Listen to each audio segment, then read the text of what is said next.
माझा कोपरापर्यंत हात नरकात जावा, मी काय पाप करावं.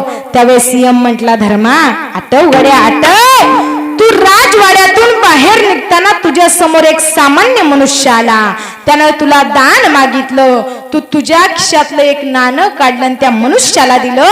त्यानं त्याचं जाळं खरेदी केलं आणि त्यात मासे पकडायला सुरुवात केली.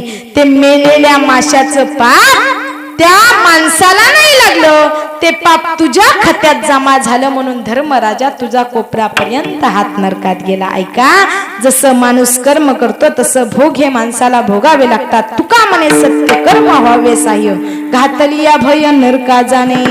जसं माणूस कर्म करतो तसं माणसाला भोग भोगावे लागतात. केले कर्म झाले त्याची भोगाले, उपजले मेले ऐसे किती, कितीतरी जन्माला आले कितीतरी गेले.